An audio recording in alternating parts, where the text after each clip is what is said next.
Assalamualaikum warahmatullahi wabarakatuh. Perkenalkan, nama saya Daswi Fani Fadila Surya, NIM 19005054. Jurusan Pendidikan Luar Sekolah, Universitas Negeri Padang. Mata kuliah Administrasi dan Supervisi Pendidikan. Dosen pengampu Dr. Hanif Al-Qadri, SPD, MPD. Baiklah, pada review video kali ini yang akan kita bahas adalah administrasi Husemas atau hubungan sekolah dan masyarakat.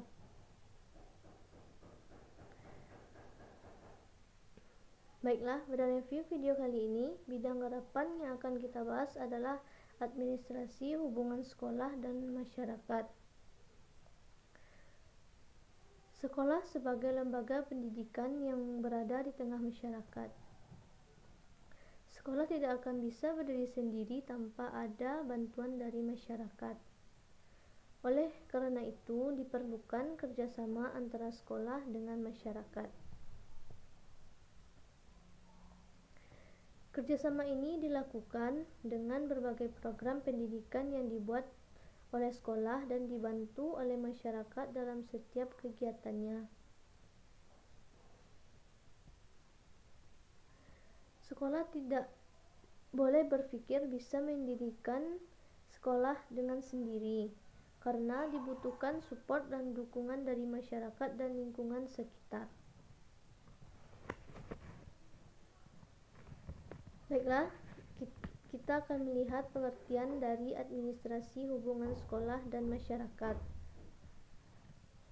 Pengertian dari administrasi hubungan sekolah dan masyarakat adalah kegiatan manajemen atau program yang menciptakan hubungan kedua belah pihak, baik antara sekolah dan masyarakat itu sendiri.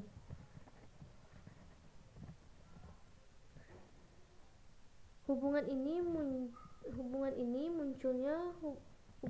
akan memunculkan hubungan yang harmonis dan baik antara sekolah dan masyarakat. Dan kedua belah pihak ini harus berinteraksi dengan baik agar tujuan dapat tercapai nantinya.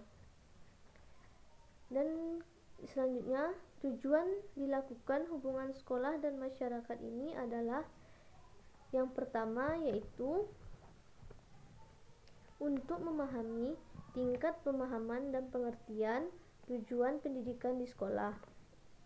Ketiga belah pihak jika bisa menjalin interaksi yang baik dengan sesamanya, maka akan terwujud tujuan pendidikan di sekolah.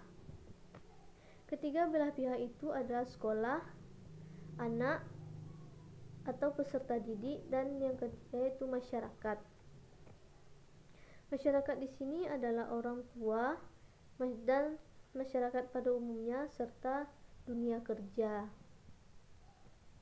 Tujuan yang kedua yaitu untuk menilai program sekolah. Penilaian ini dilakukan secara objektif oleh orang tua dan masyarakat serta dunia kerja.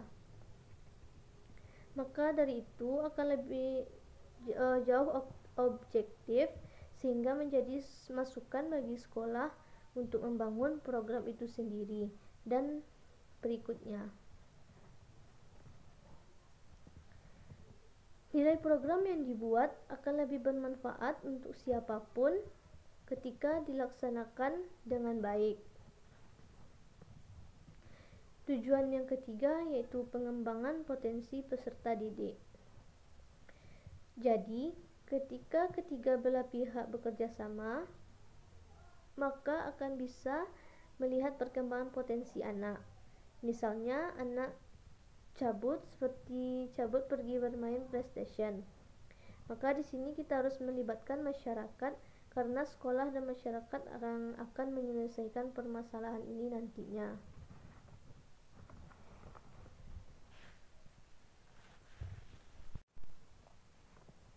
Tujuan yang keempat yaitu melakukan pemahaman akan pentingnya pendidikan di sekolah. Tidak semua orang tua dan masyarakat memiliki pandangan tentang pentingnya pendidikan di sekolah. Jadi dibutuhkan keterlibatan hubungan sekolah dan masyarakat untuk memberikan pemahaman kepada anak akan pentingnya pendidikan di sekolah. Tujuan yang kelima yaitu akuntabilitas. Akuntabilitas jauh lebih hebat dari sekedar tanggung jawab.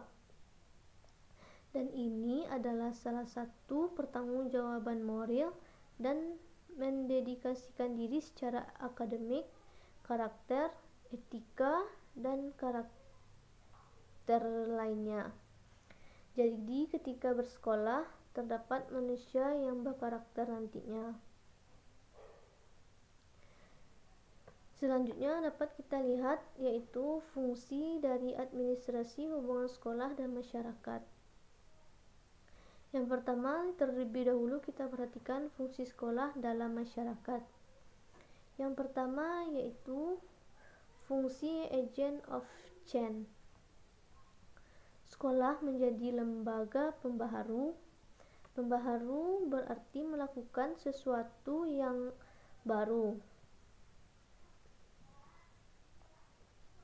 Baik introduksi, perubahan pengetahuan, cara berpikir, pola hidup, kebiasaan, dan tata cara pergaulan. Fungsi yang kedua yaitu selective agency, atau menyeleksi atau memilih anak menurut kemampuan dan potensinya dalam memberikan pembinaan sesuai dengan kemampuan itu, agar setiap individu atau anggota masyarakat dapat dikembangkan dan dimanfaatkan potensinya semaksimal mungkin dan tidak membuat mereka berbeda. Fungsi yang ketiga yaitu class leveling agency, yaitu sekolah sebagai lembaga peningkat. Peningkat mutu kelas membantu meningkatkan taraf sosial warga negara dan dengan demikian mengurangi atau menghilangkan perbedaan kelas dalam masyarakat. Yang keempat, fungsi yaitu assimilating agency, yaitu di mana sekolah sebagai lembaga asimilasi yang berusaha menghilangkan perbedaan-perbedaan atas tradisi, adat, bahasa, dan kebudayaan, sehingga terdapat usaha penyesuaian diri yang lebih besar dalam persatuan dan kesatuan bangsa.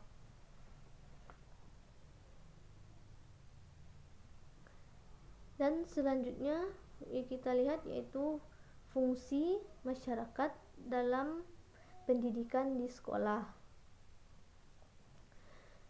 yaitu sekolah pada prinsipnya adalah salah satu lembaga atau proses yang berasal dari dan untuk masyarakat,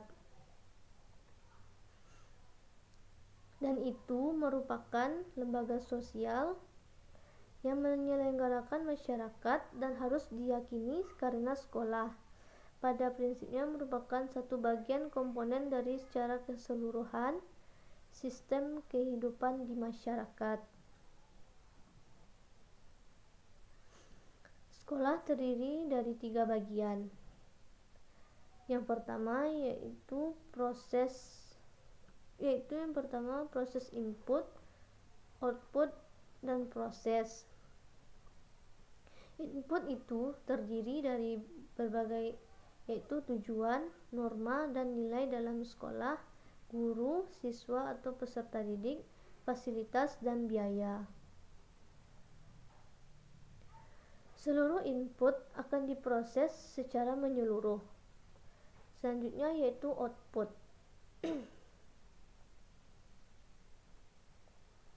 Output di sini maksudnya adalah lulusan atau berupa manpower yang membangun masyarakat, menjadikan manusia yang sesungguhnya, yang masyarakat berfungsi yang pertama yaitu sebagai sumber atau supplier. Bagaimana harapan masyarakat kepada sekolah yang mempersiapkan peserta didik, guru, sarana dan prasarana atau penyelenggaraan sekolah. Yang kedua, fungsi masyarakat itu sebagai konsumen. Hasil pendidikan sekolah yang menerima kembali dan menyediakan lapangan pekerjaan bagi lulusan yang bekerja di masyarakat. Fungsi masyarakat yang ketiga yaitu peserta dari yang proses pendidikan yang terus-menerus mengikuti dan turut mengikuti prosedur aturan di sekolah. Artinya di sini yaitu masyarakat berfungsi sebagai peserta.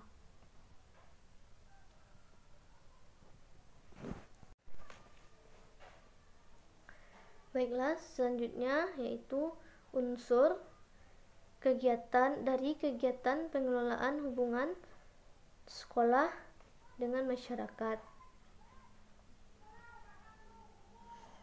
Yang pertama yaitu sekolah sebagai pusat pendidikan formal.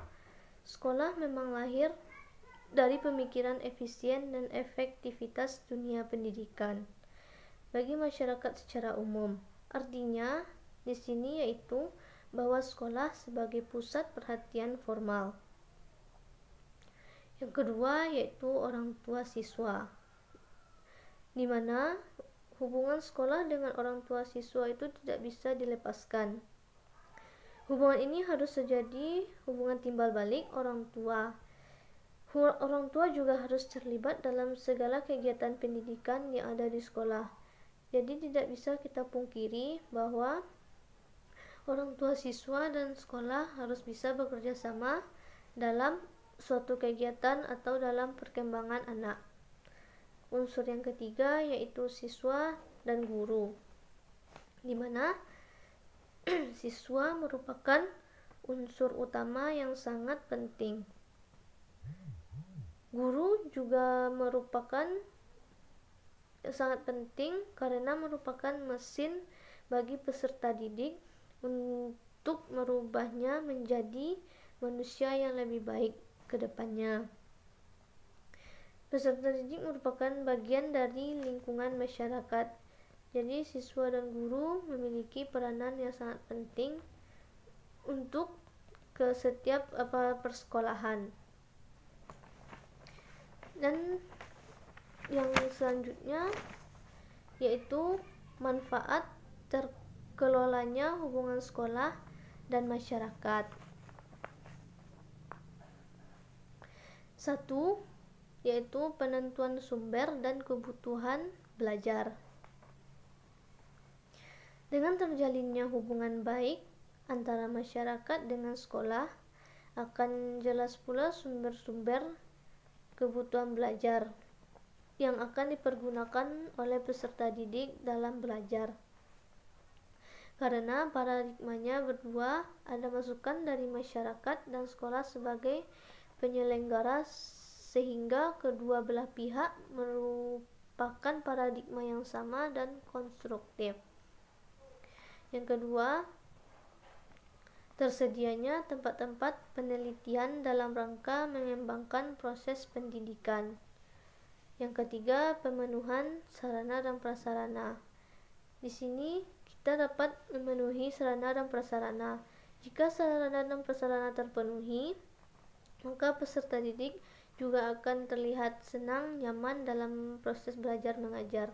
Dan begitu juga dengan pendidik, apabila sarana dan prasarana terpenuhi, mereka juga akan dipermudah dalam proses belajar mengajar yang diajarkannya kepada peserta didik. Dan yang keempat yaitu sumber dana dan daya. Sekolah tidak bisa berdiri sendiri tanpa bantuan dan support dari sistem masyarakat.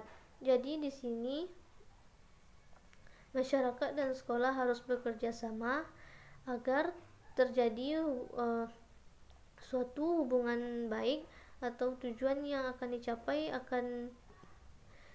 yang diinginkan akan tercapai pula nantinya.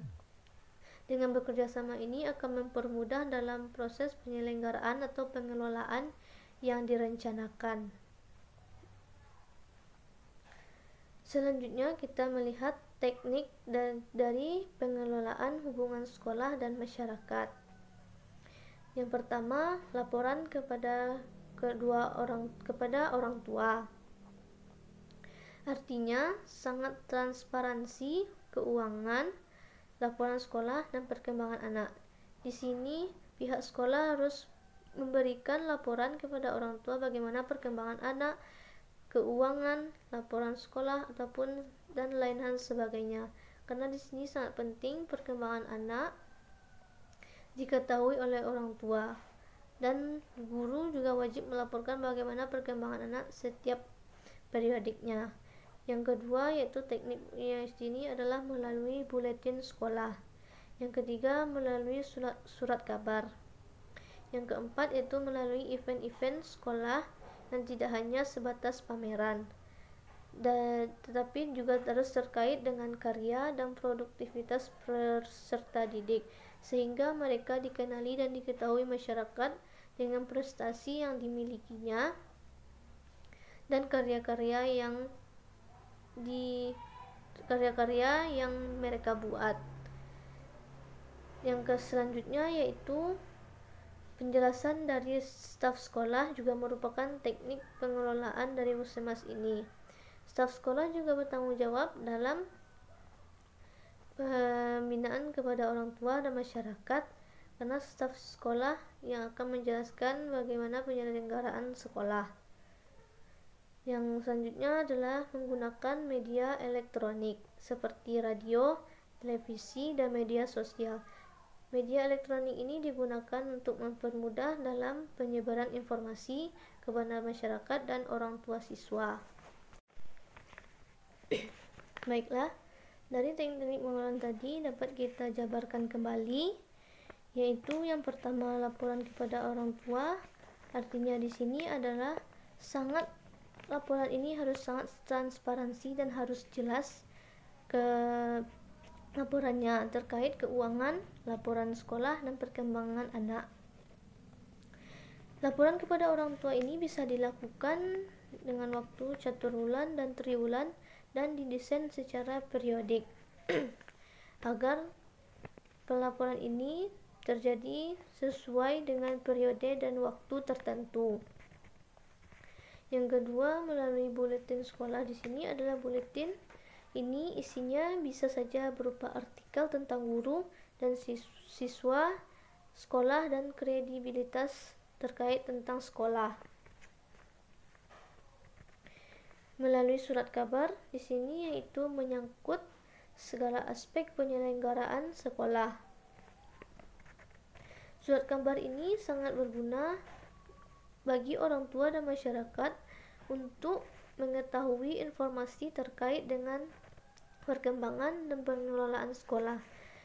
Jadi dari surat kabar ini, masyarakat dan orang tua siswa akan memantau perkembangan dari sekolah, bagaimana pengelolaan penyelenggaraan yang terjadi di sekolah.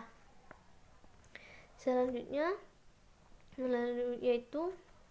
melalui pameran sekolah, di mana karya-karya siswa itu dipamerkan di depan umum untuk mengetahui bahwa siswa tersebut yang telah membuat karya itu dan diketahui oleh masyarakat bahwa karya tersebut dibuat oleh peserta didik, dan melalui karya itu tersebut peserta didik dapat meningkatkan bakat atau minatnya. Selanjutnya yaitu kunjungan ke rumah. Ini dilakukan untuk melihat latar belakang kehidupan peserta didik, dan selain itu juga untuk mempererat hubungan siswa dan guru dengan orang tua siswa. Jika terjadi interaksi antara orang tua siswa dan pendidik, maka akan mempermudah pula orang tua melihat perkembangan anak di sekolah. Jadi orang tua tidak perlu bersusah payah untuk melihat perkembangan anak di sekolah, karena sudah terjadi hubungan baik dengan orang tua siswa. Karena sudah terjadi hubungan baik antara orang tua siswa dan pendidik. Jadi di sini dapat kita lihat itu teknik pengelolaan hubungan sekolah ini. Yang pertama laporan kepada kedua orang tua, yang kedua melalui buletin sekolah, yang ketiga melalui surat kabar, yang keempat melalui event-event sekolah, Yang selanjutnya penjelasan dari staf sekolah, dan yang keenam menggunakan media elektronik, yang ketujuh melalui kunjungan ke rumah siswa. Itulah teknik pengelolaan hubungan sekolah dan masyarakat. Baiklah, sekian review video dari saya. Apabila ada salah, mohon maaf. Assalamualaikum warahmatullahi wabarakatuh.